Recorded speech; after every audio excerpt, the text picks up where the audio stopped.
Hello dear students, आप सभी का स्वागत है आज के इस क्लास में।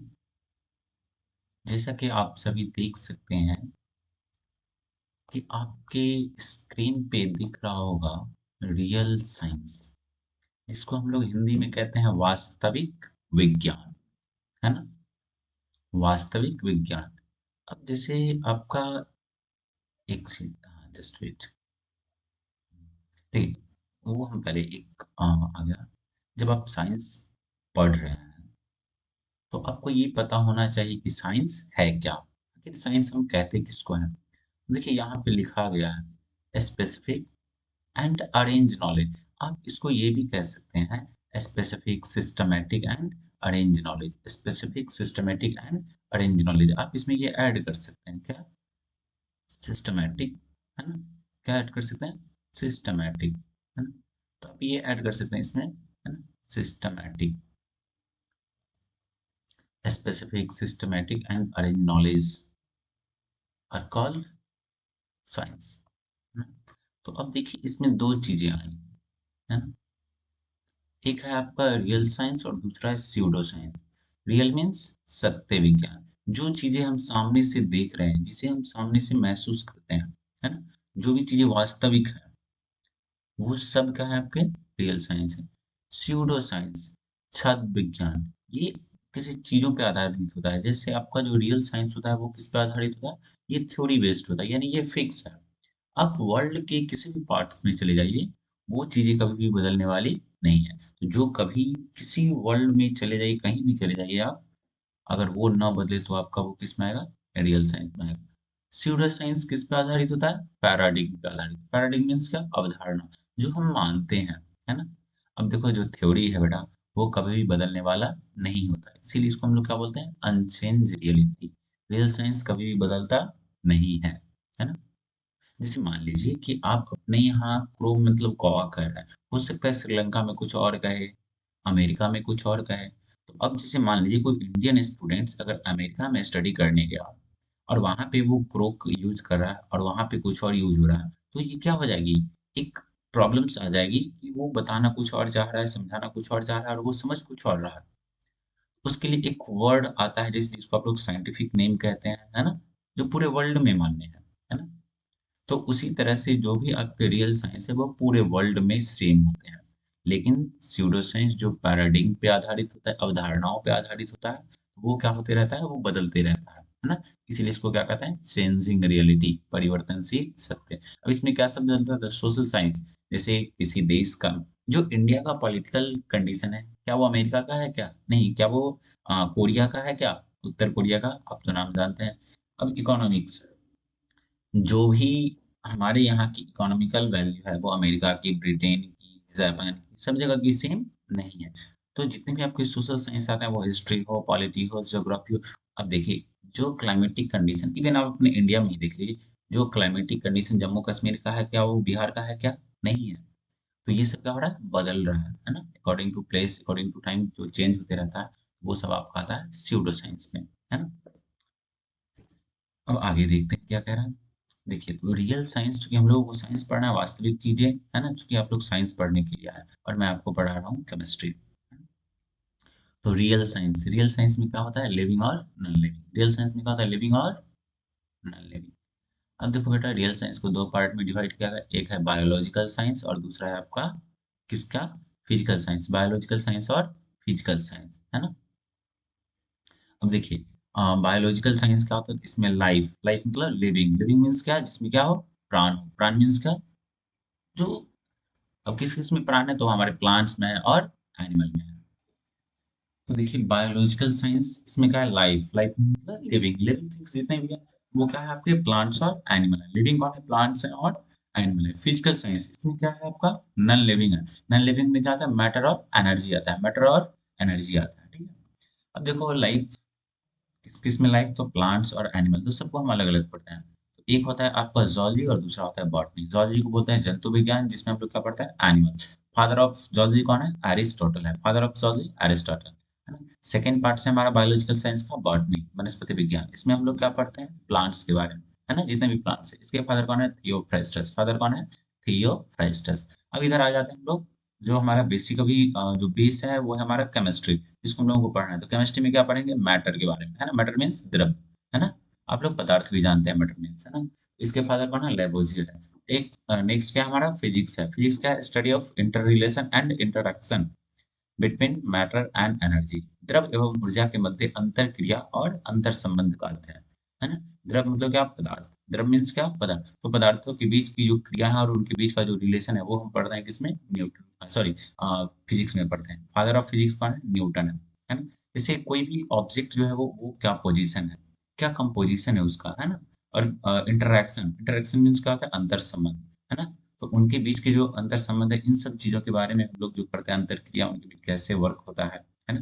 जैसे कोई चीज़ जो है वो क्या पोज़ीशन है, वो रेस्ट में है या मोशन में है ना? वो सब हम लोग पढ़ते हैं फिज़िक्स में। तो father of zoology Aristotle, father of botany Theophrastus, chemistry father Lavoisier और फिज़िक्स के फादर कौन हुए? न्यूटन। चलिए अब हम लोग आगे बढ़ते हैं।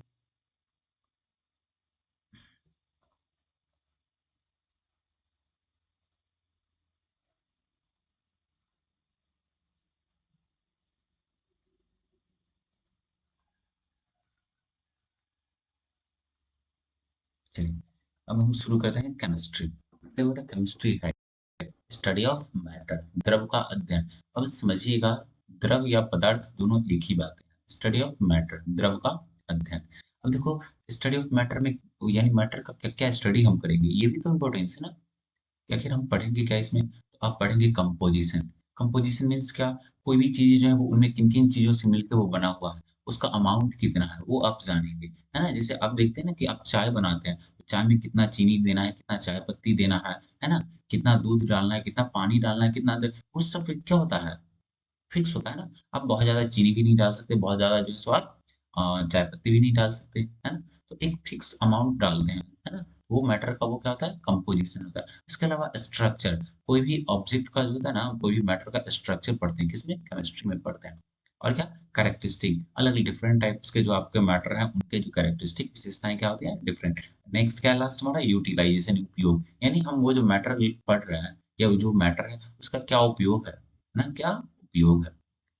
स्टडी ऑफ मैटर, मैटर का क्या क्या स्टडी करेंगे, तो कंपोजिशन, संगठन, स्ट्रक्चर, संरचना, कैरेक्टरिस्टिक, विशेषताएं, यूटिलाइजेशन, उपयोग। अब केमिस्ट्री को भी जो है ना हम अपने स्टडी के सहूलियत से 3 पार्ट्स में क्या कर दिए हैं, डिवाइड कर दिया, तो जिसको हम लोग कहते हैं 3 ब्रांच ऑफ केमिस्ट्री। पहला हमारा फिजिकल केमिस्ट्री, दूसरा इनऑर्गेनिक केमिस्ट्री और तीसरा क्या है, ऑर्गेनिक केमिस्ट्री। फिजिकल केमिस्ट्री क्या है, study of basic principles of chemical reaction. Class 11th में पहला चैप्टर नहीं है ना, रासायनिक अभिक्रिया के आधारभूत सिद्धांत, है ना। तो उसके बारे में हम लोग पढ़ते हैं किसमें, वो हमारा फिजिकल केमिस्ट्री हो गया। सेकंड है हमारा inorganic chemistry, study of element, study of element. एक सेकंड।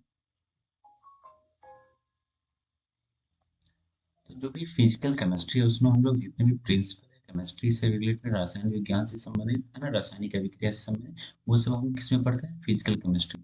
अब आ जाइए इनऑर्गेनिक केमिस्ट्री। इनऑर्गेनिक क्या है, स्टडी ऑफ एलिमेंट, तत्वों का अध्ययन। आप जितने भी पीरियोडिक टेबल से रिलेटेड जो भी चीजें पढ़ते हैं वो कहाँ पढ़ते हैं, इनऑर्गेनिक केमिस्ट्री। लास्ट हमारा वो जो ब्रांच है केमिस्ट्री का वो है ऑर्गेनिक केमिस्ट्री। ऑर्गेनिक केमिस्ट्री में हम लोग क्या पढ़ते हैं, study of organic compound, carbon के यौगिक का अध्ययन। जैसा कि आपने क्लास 10th में पढ़ा था, छोटा सा, है ना, सॉल्ट्स इंट्रोडक्शन आपने पढ़ा था, है ना, carbon and its compound chapter में, है ना। तो उसका हम लोग आगे जो है थोड़ा सा विस्तृत रूप जानेंगे, है ना, स्टडी ऑफ ऑर्गेनिक कंपाउंड, है ना, ऑर्गेनिक केमिस्ट्री में, है ना। तो केमिस्ट्री को कितने branch, 3, physical chemistry, inorganic chemistry और ऑर्गेनिक केमिस्ट्री।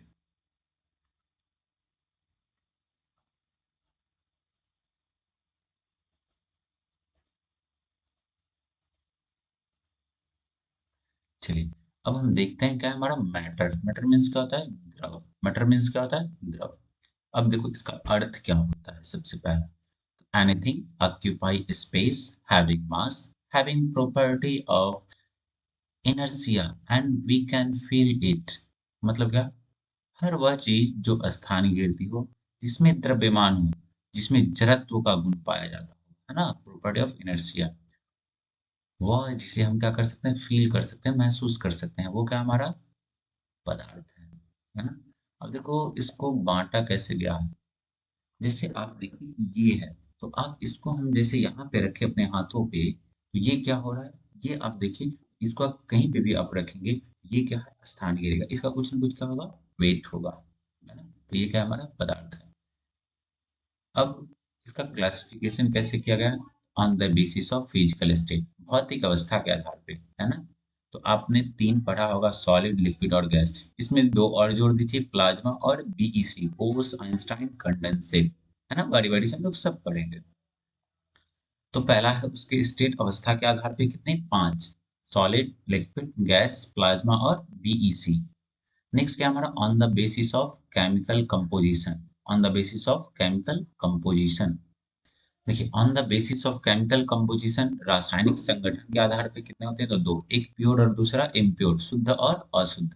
अब शुद्ध जो प्योर है वो दो होता है, एक एलिमेंट होता है और दूसरा कंपाउंड होता है, एलिमेंट और कंपाउंड, तत्व और यौगिक। शुद्ध को किसमें, तत्व और यौगिक में। इम्प्योर क्या है, मिक्सचर, है ना, मिश्रण जिसको कहते हैं, है ना। अब आगे,